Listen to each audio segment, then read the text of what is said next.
Hey everyone, Vinayak here. Today at last I have the PlayStation 4 Pro with me. And why did I buy this instead of the Xbox One? And especially why the Pro edition? Watch the video to find out. The PlayStation 4 Pro is almost 3 years old since launch, and there are quite a few consoles available in the market. But I picked this console especially for some key features. With a lot of consoles to choose from, is this the best out there? Marking the PS4 as the best is not as simple as just looking at specifications anymore, and Microsoft's Xbox One X is giving it some serious competition, considering it has more raw processing power. There are also the PS4 Slim and the standard PS4 available. So what does the Pro model bring? Well, for starters, we have 4K and HDR support, which is a plus over the 1080p resolutions the standard PS4 and the Slim run at. 4K TVs are becoming cheaper, so being able to push all those pixels is a significant upgrade. Opening up the box, we have the controllers, a mono headset which I am never going to use. At this price, a stereo headset should be standard. Here's the PS4 Pro. The console is the largest of the three between the PS4 Slim and the original PS4.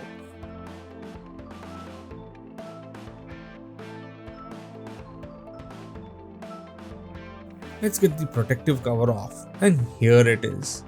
I really like the matte finish of the device. It can be identified easily as a PS4 Pro via the 3-tier design. The games included in the box are God of War and The Last of Us Remastered Edition. The logo on the center of the device is the only shining element on the top. On the front, we have the power and eject buttons, which are accessible enough. Also present on the front are two USB ports.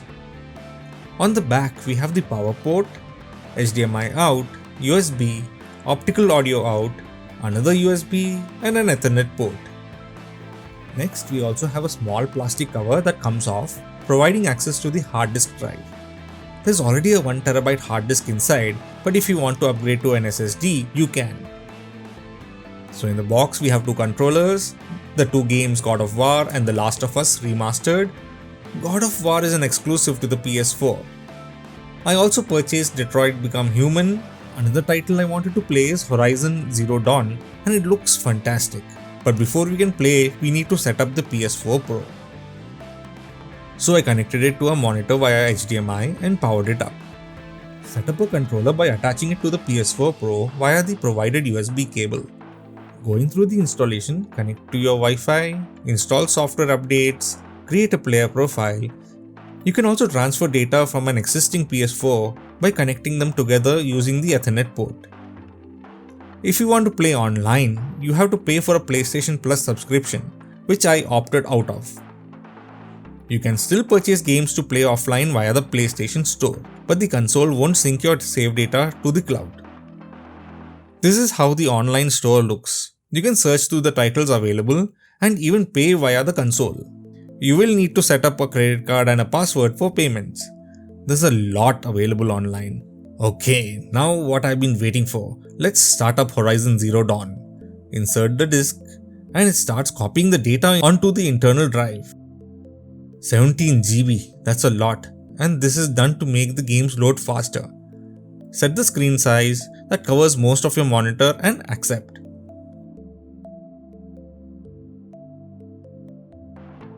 Here's the game in all its glory. Remember, I had said that the monitor is only 1080p. The PS4 Pro has an option to select if you want a higher resolution or higher frame rate. At a higher resolution, even if you are using a 1080p monitor, the game renders in 4K and super samples it, giving sharper and more detailed graphics. The Blu-ray drive can also play Blu-ray. Not that I purchase anymore ever since streaming services like Netflix and Prime Video, which also run on the PS4 Pro as apps you can download. This does play Blu-ray discs, but it cannot play 4K Blu-ray discs. So if you're looking for a 4K Blu-ray player, this will not. But 1080p Blu-ray works. I have only one set, the Spider-Man trilogy, but I won't be purchasing any more Blu-ray discs, so this doesn't interest me. So unless you have a collection of 4K Blu-ray discs and don't like to use online streaming services, this should not concern most users. But this feature missing on a Sony product is quite surprising. Sony being the ones that made Blu-ray mainstream with the PS3. But Sony's excuse is that no one would use it, which is kind of true in my case too. I can stream 4K content off the internet, so why purchase a Blu-ray disc? So the next game we're testing out is God of War. Wow, this looks great.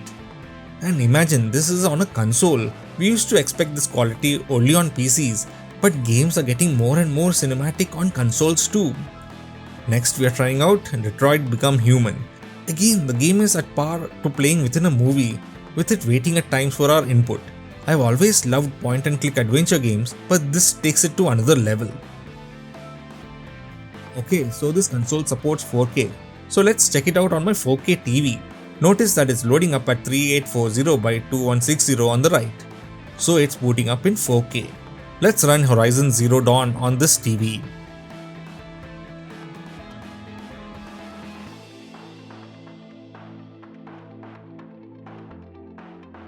Wow, looks great.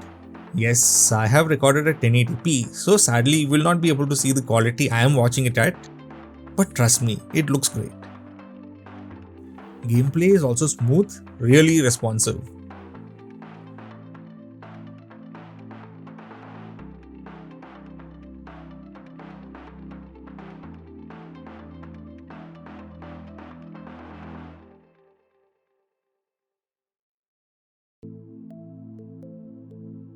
Detroit Become Human is the next title. It looks fantastic. Do note, not all games support 4K modes, so unless the developer adds the feature in via an update, it will only play at 1080p. Detroit Become Human renders at 4K, so it looks awesome.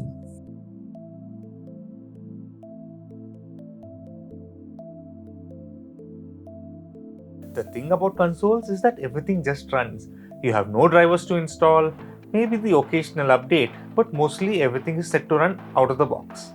Also, the games on the PS4 are designed especially for it, and it guarantees that it will run smoothly. Also, the exclusives, there are games available on these systems and nowhere else, sometimes only on the particular console. So to play the game, getting a console will be a necessity. So consoles on the whole are not going to die anytime soon, even though PCs have the horsepower and the ease of playing games on a console just trumps it at times. I think I'm going to be burnt at the stake in the comments below, but these are my 2 cents. And I still game on the PC, so I do have access to the best of both worlds. So if you have any questions on the PlayStation 4, do write into tech@talkingstuff.net or WhatsApp us at 96525 78833. So that's it for me. Thank you for watching and see you all next time. Make sure to like this video and also subscribe to the channel. Also make sure to click on the notification bell to be informed when new videos are added.